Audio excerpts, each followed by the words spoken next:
दिए जाते हैं। और इसी तरीके से बाद में अगर कोई प्रॉपर्टी को ऊपर प्रॉफिट आता है तो उसके ऊपर गेन, जो उसको हम गेन कहते हैं, उसके ऊपर भी टैक्स दिया जाता है। ये टेबल एक आपके सामने मैंने रखी है, इसको बाद में समझते हैं। पहले हम ये समझ लेते हैं कि गेन टैक्स क्या होता है और जो ट्रांजैक्शन टैक्स है वो होता है, वो क्या होता है। तो अक्सर ये क्वेश्चन आते हैं और बार बार हम डिस्कस करते हैं कि जब प्रॉपर्टी आप परचेज करते हैं या बेचते हैं तो सेम टाइम पे एक बंदा सेलर होता है और दूसरा जो बंदा है वो बायर है, परचेजर है। जो सेलर है वो टैक्स पे करता है 236C का, इसी तरीके से जो बायर है वो पे कर रहा होता है 236K का टैक्स। अब इसकी परसेंटेज डिफरेंट है, इसकी परसेंटेज डिफरेंट है। हम अज्यूम कर लेते हैं कि जो सेलर और बायर दोनों फाइलर हैं तो 4.5% जो 236C का टैक्स पे किया जाता है वो सेलर पे करेगा, इसी तरीके से जो बायर है वो 1.5% टैक्स पे करेगा। अब ये तो हो गया ट्रांजैक्शन टैक्स, इसको हम बोलेंगे, इन दोनों टैक्सेस को ट्रांजैक्शन टैक्स कहा जाएगा, ये गेन टैक्स नहीं है। मार्केट में इस तरह का वर्ड यूज किया जाता है कि ये गेन टैक्स है, तो गेन टैक्स ये बिल्कुल नहीं है। गेन टैक्स कोई और है, वो कौन सा है वो भी मैं अभी आपको एक्सप्लेन करता हूं। अब ये इसकी एग्जांपल हम ऐसे ले सकते हैं कि अगर एक बंदा है वो सैलरी ले रहा है, किसी जगह पे काम कर रहा है, तो जब उसको सैलरी रिसीव होगी तो उसमें से जो एम्प्लॉयर है वो टैक्स डिडक्ट करेगा, बाकी अमाउंट आपको दे देगा। इसी तरीके से अगर आपने कोई बैंक से कोई प्रॉफिट ले रहे हैं, कोई पैसे आपने रखे हुए हैं सेविंग अकाउंट में, तो बैंक क्या करेगा, आपका टैक्स डिडक्ट करेगा, बाकी आपको अमाउंट दे देगा। इसी तरीके से अगर आपने स्टॉक में इन्वेस्टमेंट की हुई है तो जब आपको डिविडेंड मिलता है या कैपिटल गेन होता है, प्रॉफिट आता है, तो वहां पे भी जो स्टॉक मार्केट में जब आपको पैसे मिलते हैं, ट्रांसफर होते हैं, तो आपका जो टैक्स है वो डिडक्ट कर लिया जाता है। इसी तरीके से जब आप प्रॉपर्टी परचेज करते हैं या बेचते हैं तो यहाँ पे भी गवर्नमेंट ये कहती है, क्योंकि ये सारी ट्रांजैक्शन जहां पे भी कुछ डॉक्यूमेंटेशन या ट्रांजैक्शन हो रही है वहां पे आपका टैक्स डिडक्ट होता है। अगर आप बिजनेस कर रहे होते हैं तो आपका कस्टमर डिडक्ट कर रहा होता है। तो यहाँ पे भी जैसे इसकी एक और एग्जांपल है, मंथली जो इलेक्ट्रिसिटी का बिल है उसके अंदर हमें एडवांस टैक्स चार्ज हो रहा होता है, सेल टैक्स चार्ज हो रहा होता है।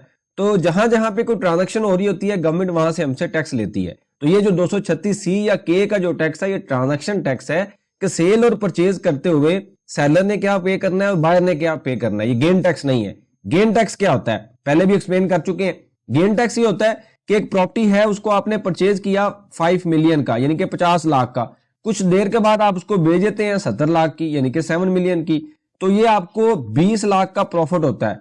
इसको हम प्रॉपर्टी की लैंग्वेज में ये कह सकते हैं, ये क्या है आपका गेन। अब यहां पे गवर्नमेंट ये कहती है क्योंकि सेल और परचेज के टाइम पे तो ट्रांजैक्शन टैक्स आपने पे किया हुआ है, मतलब जो बायर है उसने यहाँ पे 236K का टैक्स पे किया हुआ है, सेलर ने 236C का टैक्स पे किया हुआ है। अब चूंकि आपको प्रॉफिट आ गया है तो जहां पे प्रॉफिट आएगा एफबीआर ये कहता है मेरा भी हिस्सा होना चाहिए उस प्रॉफिट के ऊपर, तो यहाँ पे एफबीआर आपको ये कहता है कि आप यहाँ पे आके मुझे टैक्स दें। अब इसके ऊपर 2 कंडीशंस हैं, वो कंडीशन मैं अभी आपको एक्सप्लेन करता हूं। लेकिन 1 जुलाई 2024 के बाद जितना भी गेन आएगा जब भी आप बेचेंगे उस प्रॉपर्टी को तो आपको 15% टैक्स देना पड़ेगा। इससे पहले ऐसे नहीं था। 1 जुलाई 2024 से पहले मतलब 30 जून 2024 से पहले कोई आपने प्रॉपर्टी परचेज की हुई है तो आपको स्लैब रेट के मुताबिक टैक्स देना होता था। अगर आप 6 साल के बाद बेचते हैं जितना मर्जी गेन हो कोई टैक्स नहीं दिया जाता। लेकिन अब 1 जुलाई 2024 से ऑनवर्ड यानी कि 30 जून 2024 के बाद आप जब मर्जी प्रॉपर्टी बेचें, 5 साल बाद बेचें, 50 साल बाद बेचें, 10 साल बाद बेचें, जो आपका गेन आएगा आपको टैक्स देना होगा। अब ये नया रूल आ चुका है पिछले 2 साल से। अब सवाल ये पैदा होता है कि ये जो टैक्स ट्रांजैक्शन टैक्स है 236C का और K का, इसको तो हम सेव नहीं कर सकते, ये तो हमें देना ही है, किसी भी सूरत में हम इसको नहीं बचा सकते, यानी कि सेलर भी देगा बायर भी देगा। लेकिन जो गेन टैक्स है पहले तो हमें एक कंडीशन अवेलेबल थी कि अगर 6 साल के बाद बेचेंगे तो कोई टैक्स नहीं देना। लेकिन अब हमें जितना भी गेन आएगा, जैसे मैंने बताया कि 70 लाख की प्रॉपर्टी बेची, 50 लाख की प्रॉपर्टी ली, तो 20 लाख का जो प्रॉफिट आता है उसके ऊपर आपने 15% टैक्स देना है अगर प्रॉपर्टी 1 जुलाई 2024 के बाद परचेज की गई है। अब इसको कैसे बचा सकते हैं, ये एक बहुत बड़ा क्वेश्चन है। इससे पहले मैं आपको ऊपर टेबल पे लेके चलता हूं। यहां पे अगर आप स्टडी करेंगे तो यहां तक जो सारा टेबल है ये बता रहा है कि कोई भी प्रॉपर्टी, फ्लैट या कंस्ट्रक्ट ओपन प्लॉट आपने 30 जून 2024 से पहले परचेज किया है, एक्वायर्ड किया है, तो अगर आप उसको यहां से नीचे से स्टार्ट करते हैं कि अगर आप उसको 6 साल बाद बेचेंगे तो ओपन प्लॉट है 0% है, कंस्ट्रक्टेड प्रॉपर्टी के ऊपर जितना भी गेन है वो टैक्स नहीं देना, फ्लैट के ऊपर भी नहीं देना। ये गेन की बात हो रही है, ट्रांजैक्शन टैक्स की बात नहीं हो रही। दोबारा बताता हूं कि जो प्रॉफिट आएगा बेचते हुए उसके ऊपर जो टैक्स देना है उसकी बात हो रही है। इसी तरीके से अगर आप जो है वो 5 साल के दरमियान बेचते हैं, यानी कि 6 साल से कम पीरियड है और 5 साल से 4 साल से ज्यादा है, 5 साल का पीरियड है, तो जो भी प्रॉफिट आएगा, ओपन प्लॉट है तो 2.5% आप टैक्स देंगे। जैसे मैंने नीचे एग्जांपल दी कि 20 लाख का जो प्रॉफिट आया उसके ऊपर आप कितना टैक्स हम देंगे, 2.5%। अगर वही प्रॉफिट 5 साल से कम बेच रहे हैं, यानी कि वो यहां पे आ रहा है वेयर होल्डिंग पीरियड यानी कि 4 साल से ज्यादा और 5 साल से कम है, तो फिर हम 5% देंगे। इसी तरीके से अगर हम ऊपर यानी कि चलते जाएंगे, पहले साल में बेचेंगे तो 15%, जैसे जैसे पीरियड बढ़ता जाएगा, साल होल्डिंग पीरियड बढ़ता जाएगा, टैक्स कम होता जाएगा और 6 साल के बाद वैसे ही टैक्स नहीं होगा।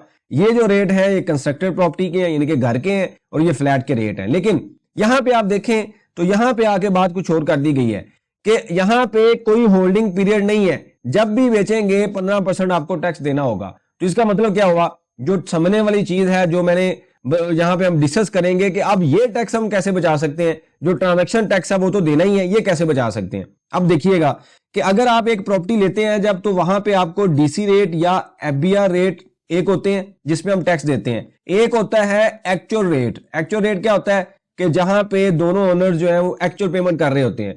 आमतौर पे एक प्रॉपर्टी है, फॉर एग्जांपल प्रॉपर्टी ए है, इसका जो एफबीआर रेट है वो है फॉर एग्जांपल 50 लाख, 5 मिलियन, और एक्चुअल में सेल हो रहा होता है 80 लाख का, यानी कि 8 मिलियन। वैसे तो अब कुछ एरिया में प्रॉपर्टी की वैल्यू इतनी कम हो चुकी है कि एफबीआर रेट जो है वो ज्यादा है, एक्चुअल रेट कम है, लेकिन आमतौर पे अगर हम इसको कंसीडर करें तो पहले तो यही हो रहा था कि एक्चुअल रेट ज्यादा होते हैं और एफबीआर रेट जो है वो कम होते हैं।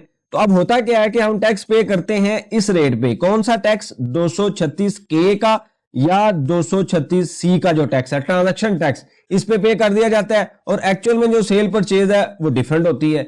अब सवाल ये है कि मैंने जब टैक्स रिटर्न फाइल करनी है तो मैंने अपनी टैक्स रिटर्न में 50 लाख शो करना है या 80 लाख शो करना है। अब ये बहुत बड़ा क्वेश्चन है, तो मैं तो क्या करूंगा। अच्छा, पहले क्या होता था कि पहले चूंकि 6 साल के बाद प्रॉपर्टी के ऊपर टैक्स नहीं होता था, लोग क्या करते थे कि यही वैल्यू रिपोर्ट करते थे और यही जो बैंक के थ्रू पेमेंट करते थे। बाकी जो रिमेनिंग डिफरेंस होता था ये 3 मिलियन का, ये कैश के थ्रू पे कर दिया जाता था, मतलब बैंक ट्रांजैक्शन नहीं होती थी और यही अमाउंट टैक्स रिटर्न में रिपोर्ट हो जाती थी। लेकिन अब मसला डिफरेंट है। अब कहते हैं कि हम जो कैपिटल गेन टैक्स है वो कैसे बचा सकते हैं।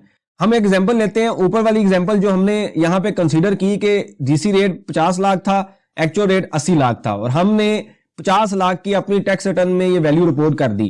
कुछ देर के बाद हम इस प्रॉपर्टी को बेचते हैं। जब हम बेचते हैं तो ये प्रॉपर्टी जो है वो हमारी सेल होती है फॉर एग्जाम्पल 1 करोड़ रुपए की, क्योंकि असल में तो इसकी वैल्यू 80 लाख थी, कुछ प्रॉफिट ऐड हो गया और 1 करोड़ की बेच गई। लेकिन हमने टैक्स रिटर्न में कितने की शो की हुई है, परचेज वैल्यू अपनी टैक्स रिटर्न में कितनी दिखाई हुई है, 50 लाख की।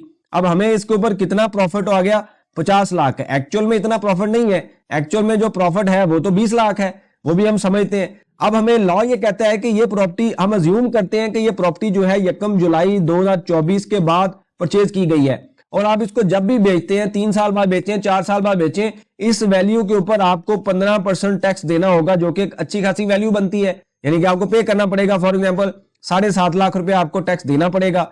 हालांकि 236C का टैक्स जो आप सेल के टाइम पे करते हैं वो यहां से माइनस हो जाएगा। फॉर एग्जांपल उसकी वैल्यू है 5 लाख, वो माइनस होगा और रिमेनिंग अमाउंट हम 2.5 लाख रुपया गवर्नमेंट को पे कर देंगे अपनी टैक्स रिटर्न के साथ। ये जो टैक्स होगा ये टैक्स रिटर्न में पे किया जाएगा। अब इसी की एग्जांपल लेते हैं कि हम इसको सेव कैसे कर सकते हैं।